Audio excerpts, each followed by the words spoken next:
नमस्कार दोस्तों, आप सभी का स्वागत है।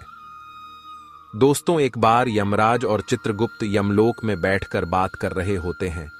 तभी चित्रगुप्त यमराज से पूछते हैं, हे प्रभु, किस कारण से मनुष्य की अकाल मृत्यु होती है? कौन से मनुष्य को संतान सुख नहीं मिलता है और कुछ मनुष्यों की मृत्यु शिशु अवस्था में ही क्यों हो जाती है? इसके पीछे क्या कारण है? तब यमराज चित्रगुप्त को बताते हैं, हे चित्रगुप्त, तुमने उचित ही प्रश्न किए हैं। इन सभी प्रश्नों का उत्तर मनुष्य की आदतों में छिपा होता है। मनुष्य जिस प्रकार का आचरण करता है, उसे उसी के अनुसार सुख और दुख भोगने पड़ते हैं। मनुष्य की अकाल मृत्यु होने के पीछे भी उसकी आदतें ही कारणीभूत होती है। तुम्हारे प्रश्नों का उत्तर बताने से पहले मैं तुम्हें एक अत्यंत महत्वपूर्ण कथा सुनाता हूं। इस कथा में तुम्हें तुम्हारे सभी प्रश्नों के उत्तर मिल जाएंगे, इसीलिए तुम इस कथा को ध्यान से जरूर सुनना। तो दोस्तों, यमराज ने चित्रगुप्त को जो कथा सुनाई है, हम वह आप सभी को सुनाने जा रहे हैं। इस कथा में मनुष्य के आचार विचार, अच्छी और बुरी आदतें तथा जन्म मृत्यु के विषय में बहुत ही महत्वपूर्ण ज्ञान दिया गया है। इस ज्ञान को कभी आधा अधूरा नहीं सुनना चाहिए। तो चलिए बिना देरी किए शुरू करते हैं। यमराज कहते हैं, हे चित्रगुप्त, किसी समय की बात है, मध्य देश में एक अत्यंत सुंदर नगरी थी। उस नगरी में एक धनवान सेठ रहा करता था, जिसका नाम था आत्माराम। आत्माराम बहुत ही मेहनती था। उसने अपनी मेहनत से सारा धन इकट्ठा किया था। उसका बहुत बड़ा व्यापार था और साथ ही उसके पास बहुत सारा खेत था। पूरे नगर में आत्माराम जितना धनी इंसान कोई नहीं था। सौभाग्य से आत्माराम के 3 पुत्र थे और 2 पुत्रियां थीं। आत्माराम के सभी पुत्र पुत्रियों का विवाह हो चुका था। आत्माराम के 3 बेटे उसी के साथ रहते थे और उसके कामकाज में उसकी सहायता करते थे। आत्माराम का बड़ा बेटा किशन बहुत ही समझदार और बुद्धिमान था। वह अपने पिता के सारे काम संभालता था। छोटा बेटा गणेश भी खेत देखता था और खेत के सारे काम करता था। और तीसरा सबसे छोटा बेटा पढ़ाई करता था। आत्माराम के दोनों बेटों का विवाह हो चुका था और कुछ समय बाद पढ़ाई खत्म होने पर उसने उसके छोटे बेटे का भी विवाह करा दिया और उसे भी अपने व्यापार में काम पर लगा दिया। भगवान की कृपा से सब कुछ ठीक चल रहा था। कई वर्ष बीत गए। आत्माराम के बेटों ने उसके व्यापार को और बढ़ा दिया और जब आत्माराम की मृत्यु का समय निकट आया तो उसने संपत्ति का बंटवारा करने का सोचा और अपने 3 बेटों को बराबर हिस्सा करके उसने अपनी सारी संपत्ति 3 बेटों के नाम कर दी और बड़ी ही प्रसन्नता से उसने मृत्यु को गले लगा लिया। आत्माराम की मृत्यु के बाद उसके 3 बेटे अपने अपने हिस्से में मिली संपत्ति को संभालने लगे। ऐसे ही समय बीतता गया। आत्माराम के बेटे अपने अपने घर पर हर साल अपने पिता का श्राद्ध करते थे और नदी में जाकर तर्पण भी करते थे, जिससे आत्माराम की आत्मा को शांति मिले। आत्माराम के बड़े बेटे को 3 अत्यंत सुंदर पुत्र की प्राप्ति हुई। फिर छोटे बेटे को 2 पुत्र और 1 पुत्री हुई, लेकिन सबसे छोटे बेटे को कोई संतान नहीं हुई। बहुत साल बीत गए, लेकिन सबसे छोटे बेटे को कोई संतान नहीं हो रही थी।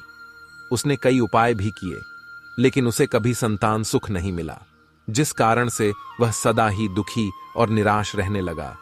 कुछ साल बीतने के बाद आत्माराम के छोटे बेटे की तबीयत अचानक खराब हो गई और वह बीमार रहने लगा। उसने अपनी बीमारी के इलाज में अपने पास की सारी जमा पूंजी खर्च कर दी। वह दूर दूर से वैद्यों को बुलाकर अपना इलाज करवाता था। बीमारी के कारण वह अपने कामकाज पर ध्यान नहीं दे पा रहा था, इसीलिए उसकी परिस्थिति और भी अधिक खराब होने लगी थी। उसने कई बार अपने भाइयों के पास मदद मांगी और उनसे उधार पैसे लेकर जीवन का गुजारा करने लगा था। कई वैद्यों को दिखाने के बाद भी उसकी बीमारी ठीक नहीं हो रही थी, जिस कारण से वह बहुत दुखी रहने लगा था। उसके भाई भी अब उसकी मदद करके थक चुके थे, लेकिन अब उन्होंने भी उसकी मदद करना बंद कर दिया, क्योंकि वह अपने बड़े भाइयों से ठीक से बर्ताव नहीं करता था। वह अपने भाइयों की उन्नति देखकर जलने लगा था और उनसे द्वेष करने लगा था, जिस कारण से वह और भी अधिक दुखी रहने लगा था। फिर एक दिन अचानक उसकी मृत्यु हो गई और फिर यम के दूत उसे लेने के लिए उसके पास आ गए। यम के दूत उसे घसीटते हुए यमलोक लेकर जाने लगे। फिर यमलोक पहुंचने पर उसे यमराज के सामने लाकर खड़ा कर दिया गया। वहां पर जाने के बाद वह छोटा बेटा रोता हुआ यमराज से पूछने लगा, हे यमराज, मैंने ऐसा कौन सा पाप किया है जिससे मुझे ये दिन देखने पड़े। मैं तो कितना अच्छा भला इंसान था, लेकिन किस कारण से मुझे अचानक रोगों ने ग्रसित कर दिया? किस कारण से मेरा सब कुछ नष्ट हो गया? ऐसा मैंने कौन सा पाप किया है? फिर यमराज कहते हैं, अरे मूर्ख, तूने अपने जीवन में बहुत पाप किए हैं। तेरी बुरी आदतों के कारण ही तुझे ये दिन देखने पड़ रहे हैं। तेरी अकाल मृत्यु का कारण भी तू खुद ही है। अब मैं तुम्हें बताता हूं कि तूने शास्त्रों के कौन से नियमों का उल्लंघन किया है, जिस कारण से तेरी दुर्दशा हुई है। जो भी मनुष्य शास्त्रों के नियमों का उल्लंघन करता है, उसकी भी दशा तेरे जैसी ही होती है। यमराज उस छोटे बेटे से कहते हैं, मनुष्य को हमेशा अपने 5 अंगों को साफ करके ही भोजन करना चाहिए। दोनों पैरों को तथा दोनों हाथों को और अपने मुख को जल से अच्छी तरह से स्वच्छ करके ही भोजन करना उचित होता है। इससे मनुष्य के शरीर से रोग दूर रहते हैं और व्यक्ति दीर्घायु बन जाता है। किंतु तूने तो बिना स्नान किए ही भोजन किया है। यमराज कहते हैं, भोजन शुरू करने से पूर्व उस भोजन के लिए भगवान को धन्यवाद देना चाहिए और संसार के समस्त प्राणियों को भोजन प्रदान करने की प्रार्थना करनी चाहिए।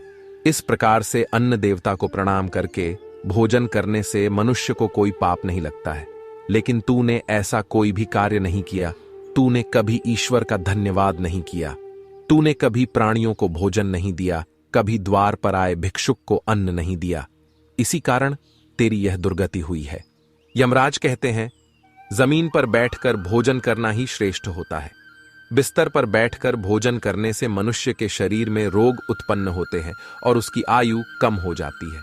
तू बड़े आराम से बिस्तर पर बैठकर भोजन करता था, इसी कारण से तेरे शरीर में रोग निर्माण हुए।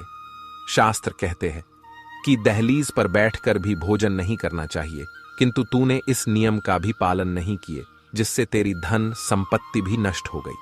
दहलीज पर बैठकर भोजन करने से धन का नाश होता है। यमराज कहते हैं, 3 प्रकार का भोजन मनुष्य को ना ही करना चाहिए। जिस भोजन के ऊपर से कोई पैर रखकर चला गया हो अथवा कोई व्यक्ति भोजन को ला कर गया हो, ऐसे भोजन को कभी खाना नहीं चाहिए। ऐसा भोजन अशुद्ध हो जाता है। ऐसे भोजन को पशुओं को खिला देना चाहिए।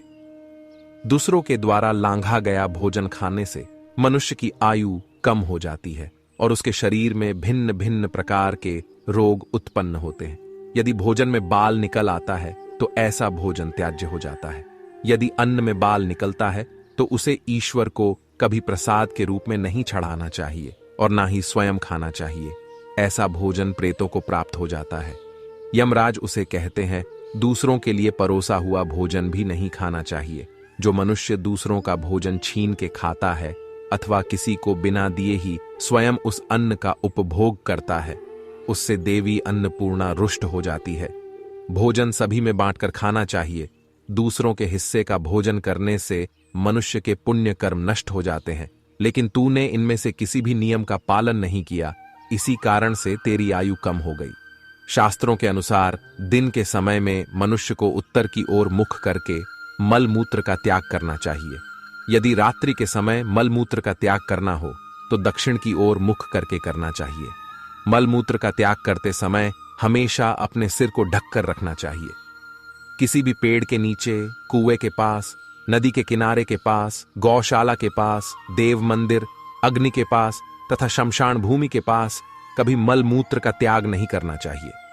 शास्त्रों में कहा गया है, खड़े होकर भी मल मूत्र का त्याग नहीं करना चाहिए। इससे शरीर में रोग और विकार निर्माण होते हैं। इसके साथ ही पूरी तरह से निर्वस्त्र होकर भी मल मूत्र का त्याग नहीं करना चाहिए। चलते चलते कभी पेशाब नहीं करना चाहिए। इससे जीवन में दुर्भाग्य आता है। जूते पहनकर, छाता लगाकर भी मल मूत्र का त्याग करना अनुचित माना जाता है। कभी भी किसी स्त्री, गुरु, देवता, मंदिर और पानी की तरफ मुख करके आकाश में ग्रहों को देखते हुए मल मूत्र का त्याग करना अनुचित होता है। रात्रि में चंद्रमा और अग्नि की तरफ देखते हुए भी मल मूत्र का त्याग नहीं करना चाहिए। इससे जीवन में दुख और संकट आते हैं। मलमूत्र का त्याग करने के बाद उस भाग को स्वच्छ करना चाहिए तथा अपने हाथों को भी जल से शुद्ध करना चाहिए। मलमूत्र का त्याग करने के बाद किसी दीवार पर साफ नहीं करना चाहिए। इससे पशु के रूप में जन्म प्राप्त होता है। मलमूत्र का त्याग करने के बाद उसे अच्छे से ढक देना चाहिए और उस पर मिट्टी डालनी चाहिए ताकि कोई पशु उसे खाए नहीं। यमराज कहते हैं, मनुष्य को कभी निर्वस्त्र होकर स्नान नहीं करना चाहिए, इससे पितृदेव रुष्ट हो जाते हैं। पितृदेव रुष्ट हो जाने पर मनुष्य अपना सब कुछ खो बैठता है, किंतु तूने सदैव ही निर्वस्त्र होकर ही स्नान किया है, जिस कारण से तेरे पितृ भी तुझसे नाराज थे। इस प्रकार से यमराज उस छोटे बेटे को बहुत सारा ज्ञान देते हैं और यमदूतों से कहकर उसे नरक ले जाने की आज्ञा देते हैं। तो दोस्तों, इस प्रकार से मनुष्य को कभी शास्त्रों के नियमों का उल्लंघन नहीं करना चाहिए। यमराज ने चित्रगुप्त को जो ज्ञान दिया है वह अत्यंत महत्वपूर्ण है। उम्मीद है आपको यह जानकारी अच्छी लगी होगी। वीडियो को लाइक जरूर करें। ऐसी ही आध्यात्मिक जानकारी वाले वीडियो देखने के लिए चैनल को सब्सक्राइब करें और कमेंट में जय श्री कृष्ण अवश्य